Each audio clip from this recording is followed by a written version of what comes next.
Good morning, students of class 9. Welcome back to the online classes now.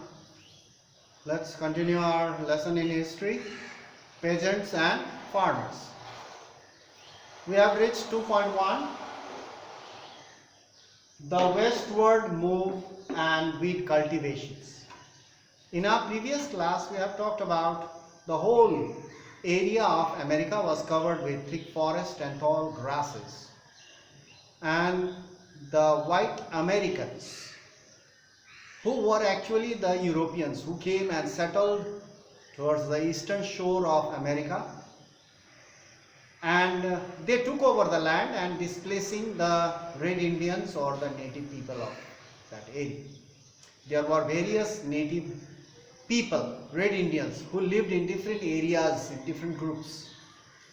Let's see how they were displaced and how the land was taken over and how the land was changed into a cultivated field so that it will produce food grains for the world market, and people started calling bread basket of the world. So let's see now in number 1, the story of agricultural expansion. Agricultural expansion, food production, becoming a bread basket of the world. Expansion is closely connected. It is closely related, connected to the westward movement of white settlers.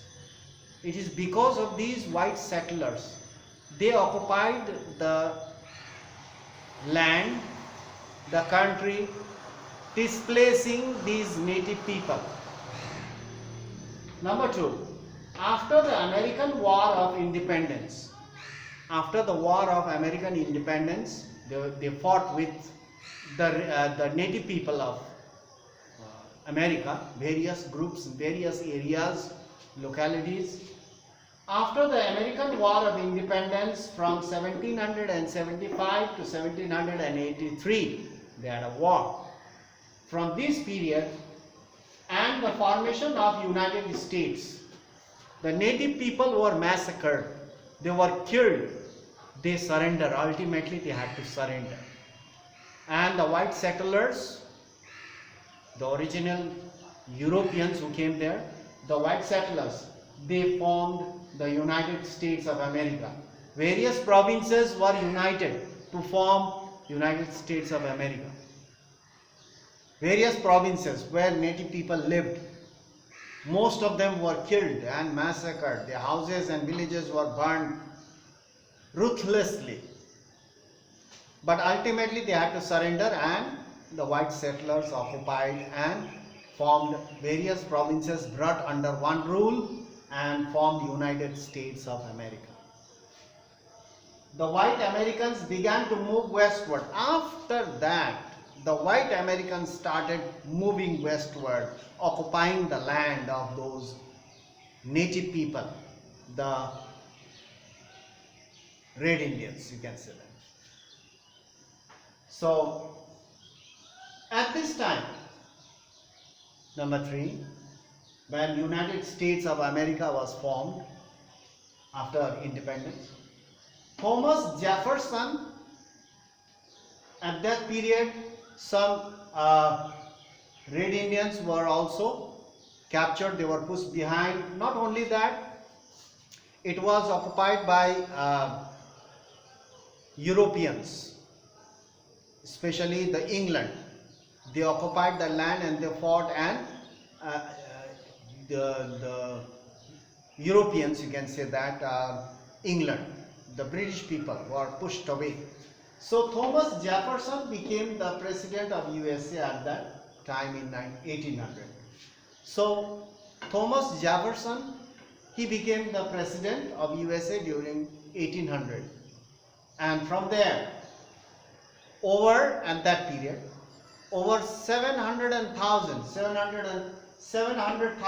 white settlers had moved on the Appalachian Plateau through passes.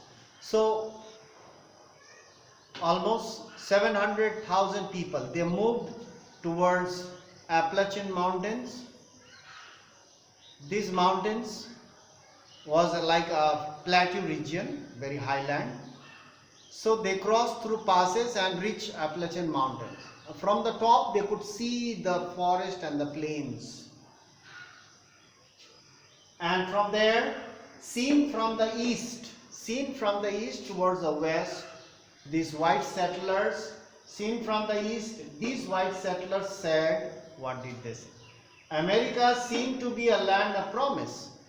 This is a land of promise. This forest could be cut down and turn this land into a cultivated field. The timber can be exported, animals can be hunted and for the skin which that could be sold in the international market. Not only that, the mountain itself, Appalachian mountain itself, they could mine here. Gold and other minerals can be mined from these Appalachian mountains. So they thought in this way, these white settlers. Seen from the east, these white settlers said America seemed to be a land of promise and its wilderness could be turned into cultivated fields. So they thought in this way and they moved. They came wave after wave. First wave came and they settled over there. Second wave came and settled further in front. And another wave came and settled again in front. In this way, further group wise, they occupied. So forest timber could be cut and exported. They thought that this forest could be cut, huge forest, dense forest, vast areas of forest. Forest timber could be cut for export, they thought. They would earn money. Animals hunted for skin. Animals could be hunted for skin, as well as mountains, Appalachian mountains could be mined for gold and minerals. The mountain contains minerals, especially gold and other minerals. This meant, when they start doing this means displacement of American Indians, red Indians.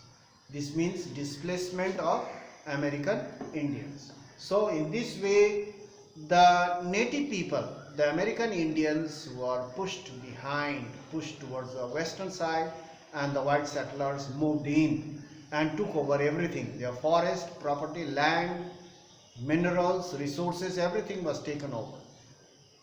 And the land was turned into a vast cultivated agricultural field. So that's why it is also called the breadbasket of the world. Later on, how they turned these things, how they changed that landscape, we'll talk about that. Previously, the Red Indians were also there, the native people were also there. It was occupied by the Europeans, especially the, you can say, Britishers. And the people fought over there, and there was an independence, the American independence of 1775 to 1783. And the first, there at that time, the president was Jefferson, Thomas Jefferson. During this period, the movement of the white settlers, they moved towards the western side.